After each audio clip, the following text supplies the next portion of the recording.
Laudetur Jesus Christus. Vatican and World News.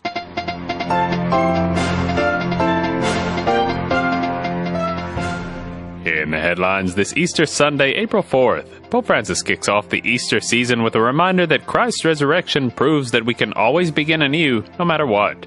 The Pope prays for the many parts of the world where conflict reigns over peace in his Urbi et Orbi address and blessing, and Filipino Catholics launch the official year-long celebration of the 500th anniversary of the arrival of Christianity in the archipelago. In the Vatican, I'm Devin Watkins. Pope Francis ushered in the 9th Easter of his pontificate with an Easter Vigil Mass on Saturday night. In his homily, the Pope recalled that with the risen Lord, it is always possible to begin anew, even in this hour of darkness, when humanity grapples with the pain inflicted by the pandemic. As Robin Gomes reports, the Pope said the Lord has promised to precede us in the places where we have doubted and hid in fear. Exultet iam angelica turba celorum. Ushering in Easter of 2021, Pope Francis reflected on the words of the angel to the women at the tomb on Easter morning and explained the significance of the risen Lord going to Galilee ahead of his disciples. First of all, he said it means to begin anew. Andare in Galilea significa innanzitutto ricominciare. Galilee was where the disciples first met the Lord, their first love. It was also where they misunderstood his words and in the face of the cross abandoned him and fled. Despite everything, the Lord invites them to start over from where they began. In this Galilee, the Pope said, we learn to be amazed by the Lord's infinite love, which opens new trails along the path of our defeats. Hence, the first Easter message is that it is always possible to begin anew despite all our failures. E in questi mesi bui di pandemia sentiamo il Signore risorto che ci invita a ricominciare. In these dark moments of the pandemic, the Pope urged all to listen to the risen Lord as he invites us to begin anew and never lose hope. Going to Galilee also means setting out on new paths, making faith alive and getting back on the road. The second message of Easter, the Pope said, is that God is not a memory or an album, but is alive here and now, full of surprises. Even if you feel that all is lost, let yourself be open to amazement at the newness Jesus brings, the Pope urged. Going to Galilee also means going to the peripheries. Eppure Gesù ha iniziato da lì la sua missione. The Pope said, Galilee is where Jesus brought his message to those struggling to live from day to day, the excluded, the vulnerable, and the poor. It is in the peripheries that God tirelessly seeks out those who are discouraged or lost. Thus, the risen Lord is also asking his disciples to go to the settings of daily life, where he makes himself present in the lives of those around us. Riconosciamolo presente nelle nostre Galilee di tutti I giorni. Let us recognize him here in our Galilees, in everyday life, the Pope urged. I am Robin Gomes.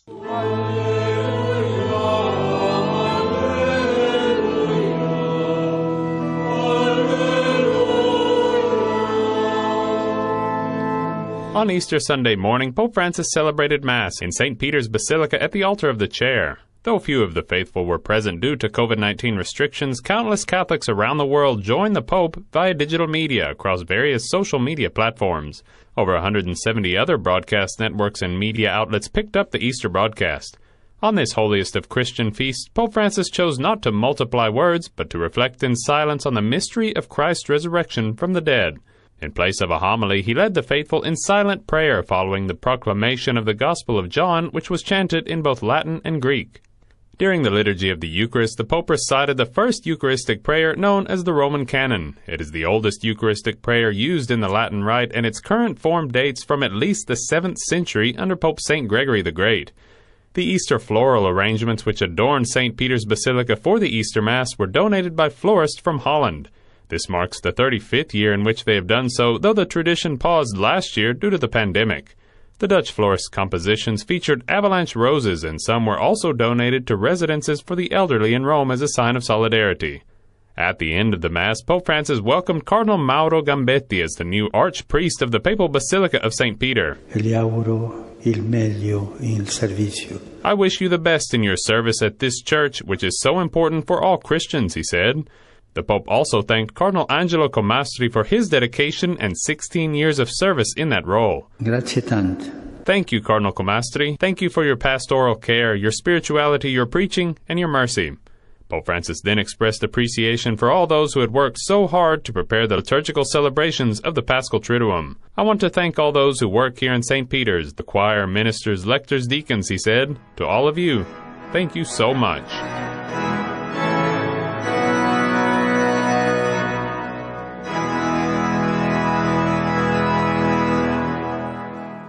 After Mass on Sunday, the Pope delivered his traditional Easter message, Urbi et Orbi, to the city and the world.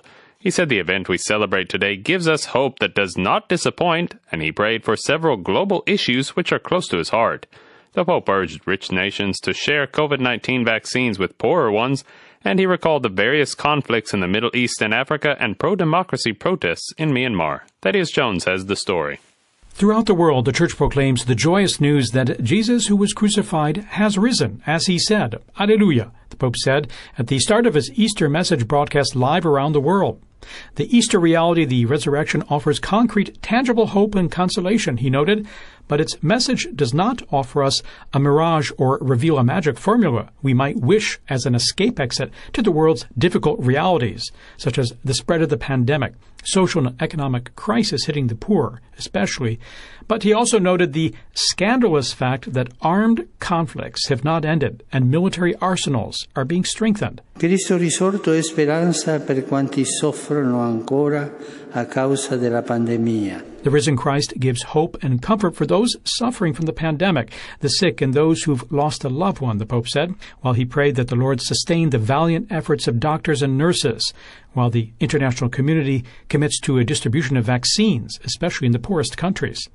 The Pope also referred to the psychological weight of the pandemic on young people, often forced to stay at home without attending school or visiting friends in person. His thoughts also turned to the beloved Haitian people, saying he's close to them and urging them to Guardi al futuro con fiducia. Look to the future with confidence and hope for a definitive resolution to their problems. He prayed for the young people of Myanmar, committed to supporting democracy and making their voices heard peacefully so that hatred can be dispelled only by love. And he remembered the plight of those in Lebanon going through tough times, and he also prayed that Christ, our peace, may halt the clash of arms in beloved and war-torn Syria and stop the deafening and scandalous silence regarding the suffering in Yemen. He encouraged Israelis and Palestinians to rediscover the power of dialogue Che veda due stati vivere fianco a fianco. So a solution can be found to enable the two states to dwell side by side in peace and prosperity. Pope Francis also recalled his visit last month to Iraq and prayed that the nation continues on the path to peace.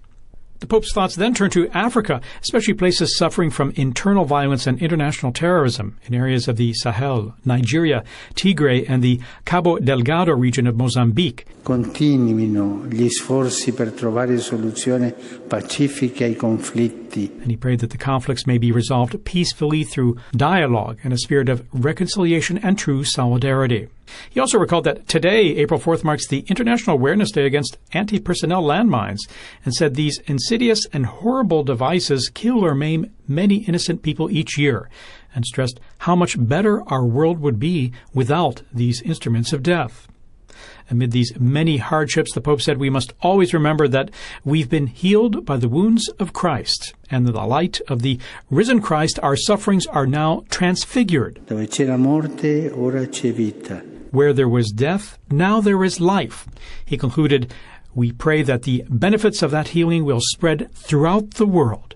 And he wished a happy Easter to all of you. E benedictio Dei omnipotentis, Patris et Filii et Spiritus Sancti, descenda super vos et maniat semper.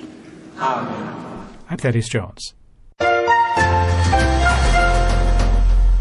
And finally, the Catholic Church in the Philippines today launched its year-long celebration of the 5th centenary of the arrival of Christianity in the archipelago.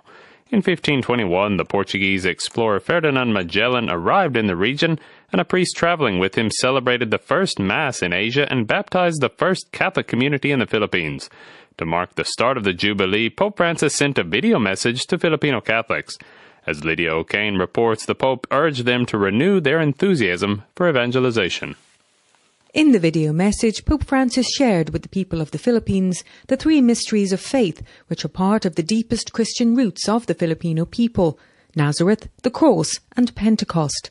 La ternura del Santo Niño, che è simbolo della llegada del cristianismo. He said that the tender love of the Holy Child, which is a symbol of the arrival of Christianity in your archipelago, reminds us of the hidden life of the Holy Family in Nazareth. By opening the doors of your families to the Holy Child, he said, you too will be able to transmit to your children the faith that you received from your parents. Dwelling on the cross, the Pope recalled all the difficulties that the people of the Philippines have had to face, especially in the years of immediate preparation for this Jubilee. He called to mind the earthquakes, typhoons, volcanic eruptions and the COVID-19 pandemic. Pero a pesar de todo el dolor y la devastación, han sabido cargar la cruz y seguir caminando. Yet despite all that pain and devastation, he said, you continued to carry the cross and keep walking. You suffered greatly, but you also got up, time and time again. Pope Francis urged them to keep working, rebuilding and helping one another like good Cyrenaeans. He also thanked them for their witness of strength and trust in God, who never abandons you. Turning his attention to Pentecost, the Pope reminded them that Pentecost is a point of arrival, but also a new beginning. He recalled the mother of Jesus, who was always at his side at the most difficult moment of his life, standing at the foot of the cross. The Pope also pointed out that Mary never leaves our side and asked for her intercession for a new Pentecost of the Church in the Philippines. Durante este año jubilar, nos guían las palabras de Jesús. During this Jubilee year, said Pope Francis, let the words of Jesus guide you. Without cost you received, without cost you are to give. These words, he continued, are an invitation to thank God for all those who handed on the faith to you. Renew your enthusiasm for evangelization, reach out to others and bring them the hope and joy of the gospel, the Pope urged. Recalling his visit to the Philippines with great fondness, Pope Francis highlighted the final meeting with almost 7 million people present. Ustedes son generosos, son abundantes. You are generous and you know how to celebrate the feast of faith. Never lose those qualities, even in the midst of difficulties, he said. The Pope called on the faithful of the Philippines not to be afraid. You are not alone in this mission. 2 great saints of your land accompany you, St. Pedro, Calungsod, and St. Lorenzo Ruiz, he added. Concluding his video message, Pope Francis said, keep moving forward. The Pope is always at your side. I'm Lydia O'Kane. And briefly, Cameroonian Cardinal Christian Toomey passed away on Good Friday in a clinic in the city of Douala. Pope Francis sent a telegram on Easter Sunday to express his condolences for the Cardinal's death. He expressed his sorrow to those mourning Cardinal Toomey and said he had left an unforgettable mark on the Church and on the social and political life of Cameroon. Cardinal Toomey was the African nation's first cardinal, created so by Pope St. John Paul II in 1988. Pope Francis said the late cardinal always committed himself courageously to the defense of democracy and the promotion of human rights. He was a faithful collaborator of the Pope's, recalled Pope Francis. May the Lord welcome his servant into his peace and joy.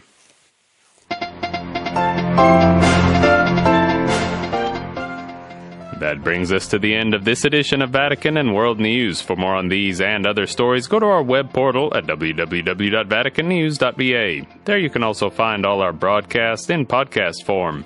And don't forget to catch the latest updates on our Facebook page and Twitter feed. In the Vatican, I'm Devin Watkins.